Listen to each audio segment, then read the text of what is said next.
La resurrección de Jesucristo es la prueba de la victoria sobre el pecado y la muerte. La resurrección de Jesús no es solo un evento histórico, es una verdad espiritual que tiene implicaciones profundas para nuestra vida diaria. Los discípulos mostraban muchísima incredulidad después de la crucifixión de Jesús, y es entendible, podemos llegar a ponernos en su lugar. Pero después de haber visto al Señor resucitado, los discípulos se convirtieron en testigos fervientes de la resurrección y se dedicaron a difundir el Evangelio por todo el mundo, aún a costa de su propia vida. Así fue el impacto que tuvo la resurrección sobre estos discípulos. La resurrección de Jesús es una prueba de su divinidad y de su poder sobre la muerte. Nosotros creemos que Jesús es Dios que se encarnó, que se hizo hombre para venir a hacer expiación por nuestros pecados. La resurrección de Jesús es la garantía de nuestra propia resurrección y de nuestra vida eterna con Él. Entonces no solo miramos a la resurrección de Jesús con admiración, sino también miramos, anhelamos y esperamos nuestra propia resurrección una vez que ya no estemos en esta vida. Esa es nuestra esperanza. Entonces, con esto en mente, quiero que me acompañen a Juan 16, del 16 al 24, y vamos a hablar sobre el consuelo de la resurrección. Un poco más y ya no me verán, y de nuevo un poco y me verán. Entonces algunos de sus discípulos se decían unos a otros: ¿qué es esto que nos dice? Un poco más y no me verán, y de nuevo un poco y me verán, y porque yo voy al Padre. Por eso decían: ¿qué es esto que dice un poco? No sabemos de qué habla. Jesús sabía que querían preguntarle y les dijo: ¿están discutiendo entre ustedes sobre esto porque dije un poco más y no me verán, y de nuevo un poco y me verán? En verdad les digo que llorarán y se lamentarán, pero el mundo se alegrará. Ustedes estarán tristes, pero su tristeza se convertirá en alegría. Cuando la mujer está para dar a luz, tiene aflicción porque ha llegado su hora. Pero cuando da a luz al niño, ya no se acuerda de la angustia, por la alegría de que un niño haya nacido en el mundo. Por tanto, ahora ustedes tienen también aflicción, pero yo los veré otra vez y su corazón se alegrará y nadie les quitará su gozo. En aquel día no me preguntarán nada. En verdad les digo que si piden algo al Padre en mi nombre, Él se los dará. Hasta ahora nada han pedido en mi nombre. Pidan y recibirán para que su gozo sea completo. El versículo 16 comienza diciendo: un poco más y ya no me verán. La versión Reina Valera dice: todavía un poco y no me veréis. Es una alusión a su propia muerte. En breve, los discípulos ya no iban a ver a Jesús. Y dice: de nuevo un poco y me verán. Y esto es una referencia probablemente a la resurrección. Jesús, antes de su ascensión, se presentó a los discípulos y compartió con ellos 40 días. Eso lo encontramos en Hechos 1:3, que dice: a estos también, después de su padecimiento, se presentó vivo con muchas pruebas convincentes, apareciéndoles durante 40 días y hablándoles de lo relacionado con el reino de Dios. Luego dice: porque yo voy al Padre. En realidad esa frase está en Reina Valera 60, no está en el griego original, por eso otras versiones no la tienen. Y este pasaje no hace una referencia explícita a la resurrección de Jesús, pero la promesa de la alegría que les espera a los discípulos después de la partida de Jesús está estrechamente relacionada con este acontecimiento crucial en la historia de la salvación. Por eso hoy vamos a hablar del consuelo de la resurrección, porque sin este acontecimiento no tendríamos esperanza. La resurrección nos da esperanza. Versículo 17 dice: ¿qué es esto que nos dice? Es muy interesante que los propios discípulos no entendían a Jesús. Ellos no entendieron muy bien de qué estaba hablando Jesús. Ellos no entendieron de qué se estaba refiriendo. Y no es la primera vez que no entienden a Jesús. En Lucas, por ejemplo, 18, 31 al 34, dice: tomando aparte a los 12 discípulos, Jesús les dijo: miren, subimos a Jerusalén y se cumplirán todas las cosas que están escritas por medio de los profetas acerca del Hijo del Hombre, pues será entregado a los gentiles y será objeto de burla, afrentando y escupido, y lo azotarán y después lo matarán y al tercer día resucitará. Pero ellos no comprendieron nada de esto. Este dicho les estaba encubierto y no entendían lo que se les decía. En otro pasaje, Marcos 9, 31 al 32, dice, porque enseñaba a sus discípulos y les decía, el Hijo del Hombre será entregado en manos de los hombres y lo matarán. Y después de muerto, a los 3 días resucitará. Pero ellos no entendían lo que les decía y tenían miedo de preguntar a Jesús. Fíjense en el versículo 18 de nuestro pasaje que estamos estudiando. Dice, no entendemos de qué habla. ¿Por qué si tenían al mejor maestro de todo el universo no entendían? ¿Podría alguien enseñar mejor que Jesús? Y este es el punto, que no se trata de cuán inteligente sos, se trata de ser humildes y anhelar más de Cristo. Jesús conoció que querían preguntarle, porque Jesús es omnisciente y conoce todas las cosas. A los discípulos les costaba entender especialmente que Cristo debía ser entregado, padecer y morir. Y a nosotros también nos cuesta entender que no todo es color de rosas. Tenemos un corazón dispuesto para abrazar la prosperidad, pero nuestras mentes se cierran a la posibilidad de calamidad. Y parece que esto es un poco también lo que les pasaba a los discípulos. Cuando Jesús hablaba y enseñaba, estaban maravillados y decían amén a todo. Pero cuando Jesús decía, voy a morir, voy a sufrir, voy a padecer, ahí como que ellos no entendían. No puede estar hablando, no puede ser, ¿qué es esto? No puede ser, algo tengo que estar entendiendo mal. La realidad es que si el Espíritu Santo no nos ilumina, nosotros no vamos a entender nada. Se trata de seguir sus huellas más allá de las circunstancias. Primera de Pedro, que hace poco lo predicamos, lo pone así. Primera de Pedro 2, 21, porque para este propósito han sido llamados, pues también Cristo sufrió por ustedes, dejándoles ejemplo para que sigan sus pasos. Jesús siempre fue honesto con sus discípulos. Jesús nunca especuló respecto a la verdad. Jesús nunca les mintió a sus discípulos.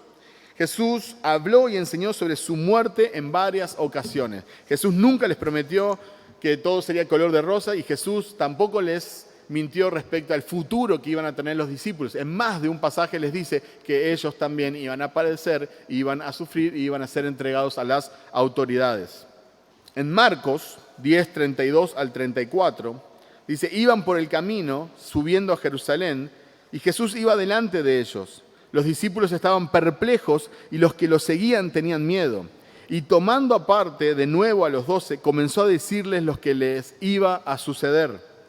Ahora subimos a Jerusalén y el Hijo del Hombre será entregado a los principales sacerdotes y a los escribas, y lo condenarán a muerte y lo entregarán a los gentiles. Se burlarán de él y le escupirán, lo azotarán y lo matarán, y 3 días después resucitará.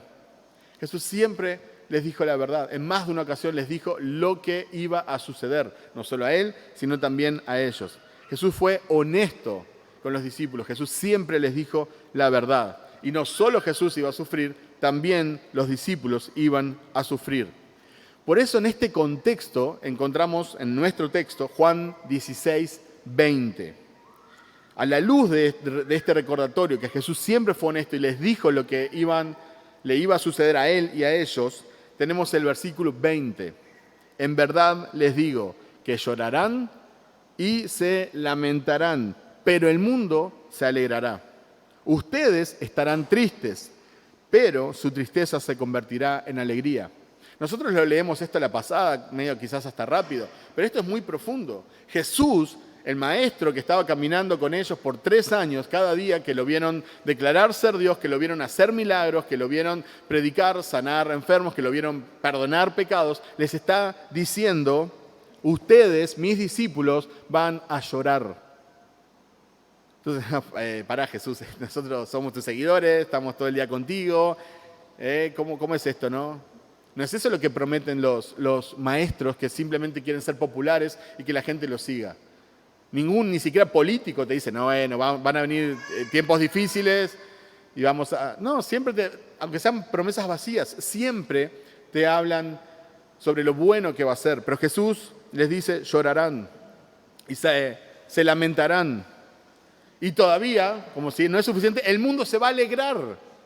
O sea, van a ser el hazme reír de las personas. Ustedes van a estar sufriendo, llorando, y la gente va a estar alegre y contenta a costa de ustedes. Ustedes estarán tristes, pero su tristeza se convertirá en alegría. Y estas palabras son las que marcan toda la diferencia. Este pero cambia la dirección de todas las cosas. Sí, ustedes van a estar tristes, sí, la gente va a estar alegre, sí, ustedes van a estar mal, pero su tristeza se convertirá en alegría, se convertirá en gozo. Mientras los discípulos estuvieran sufriendo, el mundo se estaría alegrando. La misma gente que prefirió a un Barrabás sobre Jesús iba a festejar la muerte de Cristo. Ese mismo tipo de gente es el que se alegra cuando persiguen a los cristianos, porque piensan que es algo que es agradable a Dios. Spurgeon dijo, es de lo más notable e instructivo que los apóstoles no parezcan hablar en sus sermones o epístolas de la muerte de nuestro Señor con ninguna especie de arrepentimiento. Los evangelios mencionan la angustia durante la ocurrencia real de la crucifixión, pero después de la resurrección y especialmente después del Pentecostés, no escuchamos de semejante tristeza. La promesa de Jesús se cumple en su resurrección. Jesús prometió que la tristeza de los discípulos sería temporal y sería reemplazada por un gozo eterno. La tristeza, el lamento, las burlas es temporal. El gozo, la alegría que Dios les va a dar es eterno. Y esta es una gran diferencia y es algo que a veces nosotros olvidamos. El sufrimiento actual es temporal. Dice el dicho popular, siempre que llovió paró, claro. Hay tormentas que parecen que no acaban más. Pero el gozo del Señor es eterno, la alegría que Él nos promete es eterna. Los discípulos experimentaron la tristeza de la partida de Jesús, pero la resurrección les dio alegría, la alegría de su presencia física, y la resurrección les garantiza la promesa de la vida eterna. Ahora, Jesús estaba a punto de experimentar una angustia indescriptible. Cuando Jesús está hablando en este contexto, Juan 16, a sus discípulos, Él está a punto de vivir una angustia que quizás ningún mortal ha experimentado. Me gustaría que me acompañen a Lucas 22, 39 al 46, luego vamos a volver a Juan 16, pero si me pueden acompañar a Lucas 22, 39 al 46.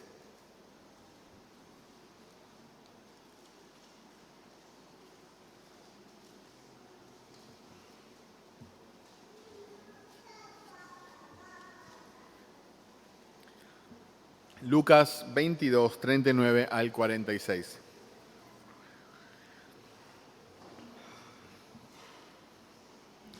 Dice así la palabra del Señor.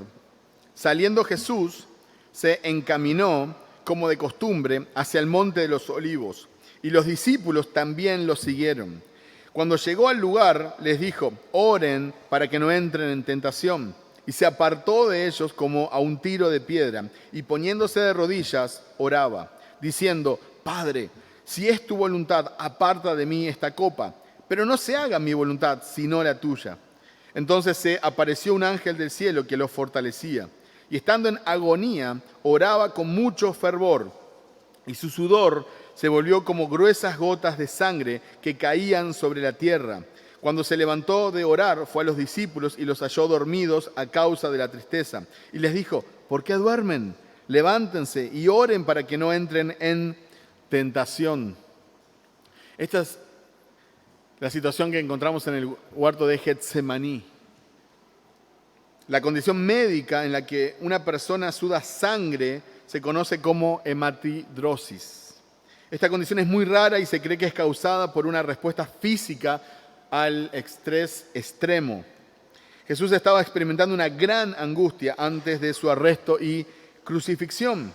Y el cuerpo libera hormonas como el cortisol y la adrenalina que pueden causar una vasoconstricción, es decir, un estrechamiento de los vasos sanguíneos.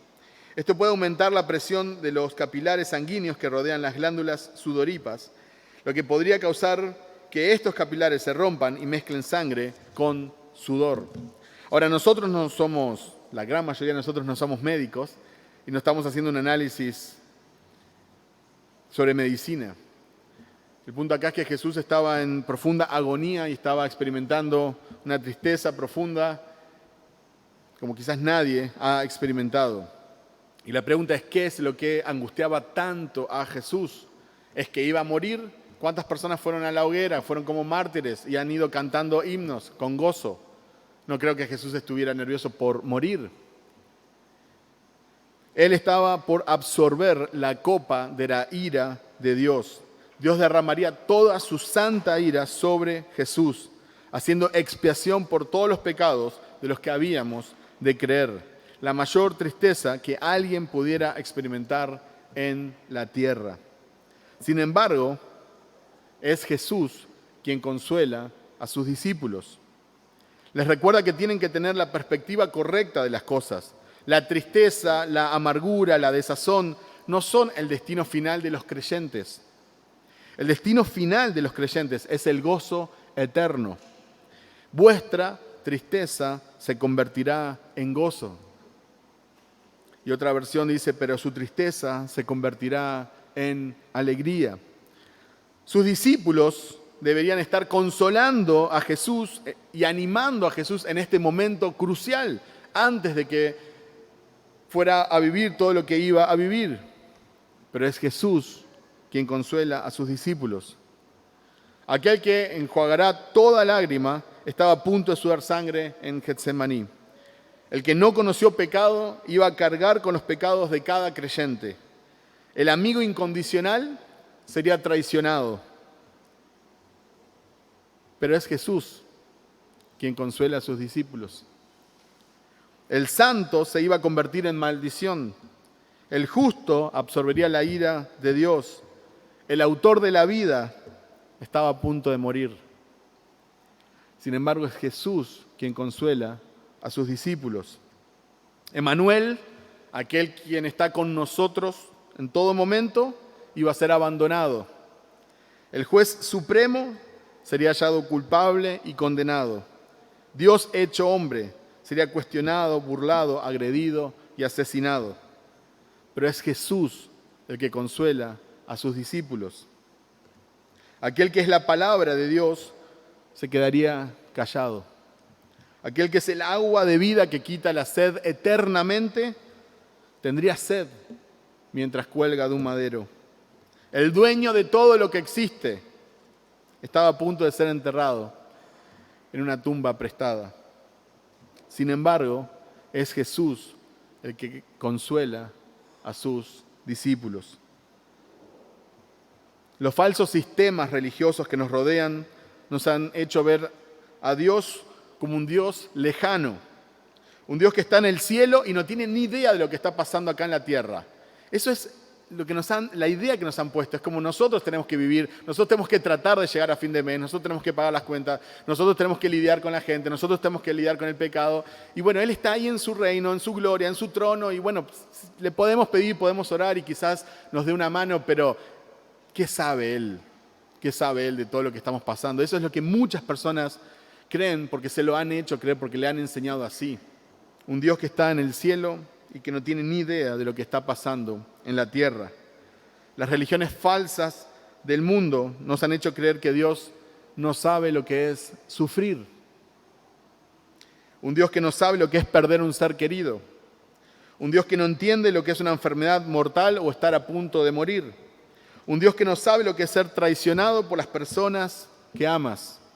Un Dios que no sabe lo que es ser acusado injustamente. Ese es el Dios que nos han hecho creer, pero ese no es el Dios de la Biblia. Y si te acusaron injustamente, o si te han traicionado, o si has perdido un ser querido, o si tenés una enfermedad mortal, o si estás a punto de morir, Dios sabe lo que se siente, porque Él se hizo hombre y caminó entre nosotros para poder consolarnos.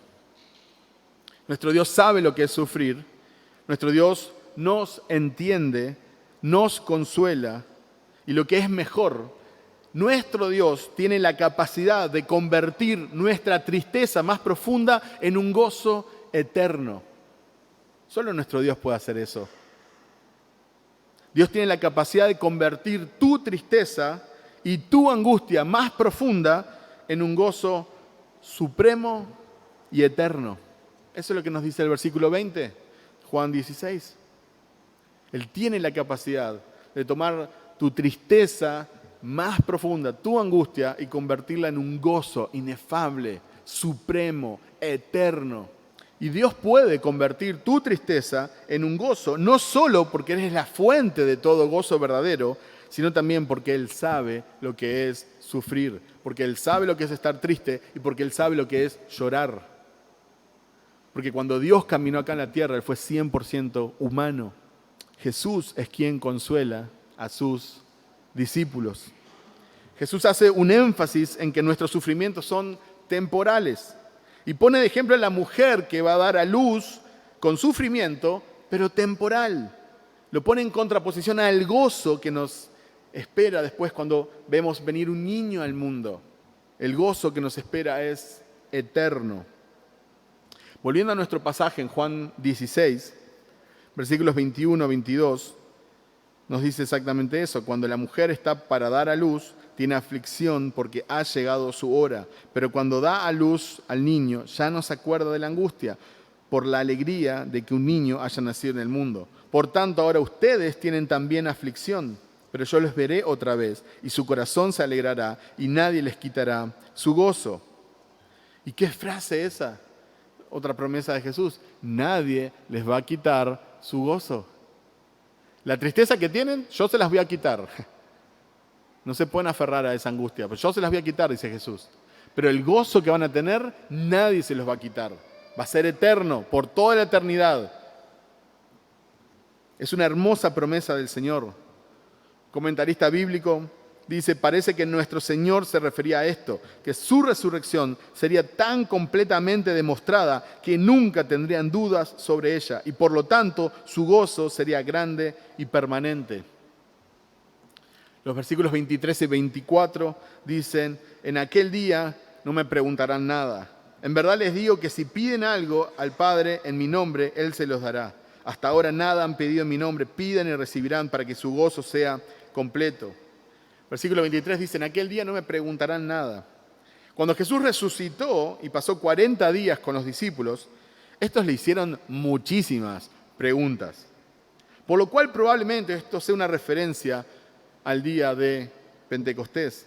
Ya no estaba presente físicamente para que le hicieran preguntas, pero su Espíritu Santo comenzaría a morar en los creyentes y los guiaría a toda verdad. Y el Espíritu Santo, hoy, uno de sus ministerios es ayudarnos a glorificar a Cristo. Y es la presencia misma, es el Espíritu de Cristo morando en nosotros. El Cristo resucitado que ascendió a los cielos para estar a la derecha del Padre, mora en cada uno de los creyentes. Pedir en el nombre de Jesús no es una fórmula mágica como algunos lo han hecho ver. Como si gritás, levantás la voz y gritás en el nombre de Jesús, bueno, ahí va a pasar todo, ¿no? Los demonios se van a someter, todo lo que declares va a ser, pero eso no es lo que vemos nosotros en la Biblia.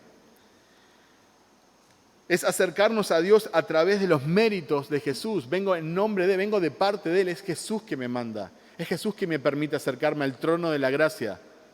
Eso significa. No es una fórmula mágica. No es porque si no lo repito o si no lo digo con cierto volumen algo no va a pasar. No es un hada cadabra. Es la certeza de que por la sangre de Jesús y por sus méritos me puedo presentar frente al Padre. Tengo la santidad posicional de Cristo Jesús. Como si yo hubiera vivido la vida inocente de Jesús, así me va a tratar Dios. Porque a Jesús lo trató como si Él hubiera vivido todos mis pecados. Ese es el glorioso intercambio del cual cantamos. Tampoco es una promesa de que Dios va a darme todos mis caprichos. Y gracias a Dios que no lo hace. Hemos pedido cada cosa, gracias a Dios que no nos da todo lo que queremos. Él es sabio, Él sabe.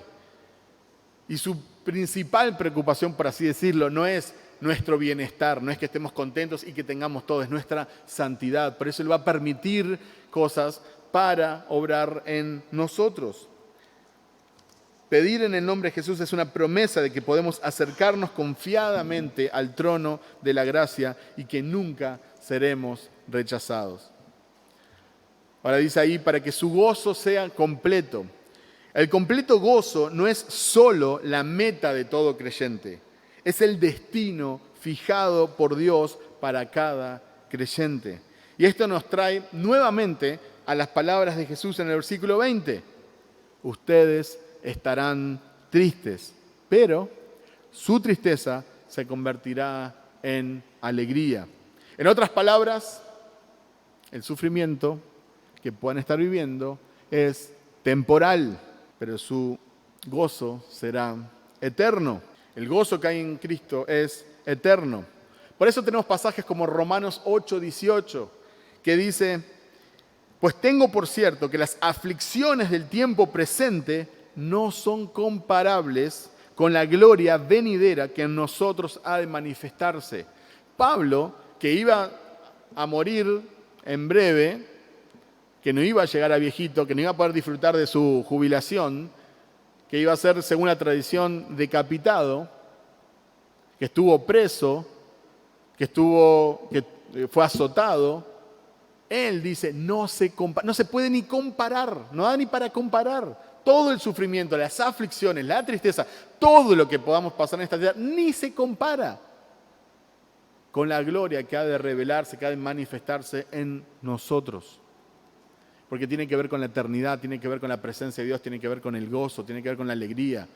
Tiene que ver con este lugar del cual cantamos, donde no hay lágrimas, no hay sufrimiento, no hay angustia, no hay pecado, no hay tentación, no hay maldad, no hay sol, porque Dios iluminará todo. Salmos 16, 10 al 11 dice, porque tú no abandonarás mi alma en el Seol, ni permitirás que tu santo sufra corrupción. Me darás a conocer la senda de la vida. En tu presencia hay plenitud de gozo. En tu diestra hay deleites para siempre. Ahora, este salmo escrito por David es una expresión de confianza y de dependencia en Dios. Y David nos dice dónde está la verdadera felicidad y satisfacción de la vida. La plenitud de gozo está en la presencia de Dios. Pero el versículo 10 dice, porque tú no abandonarás mi alma en el Seol, ni permitirás que tu santo sufra corrupción. Es un salmo mesiánico. Tanto para judíos como para cristianos estamos de acuerdo que está hablando del Mesías.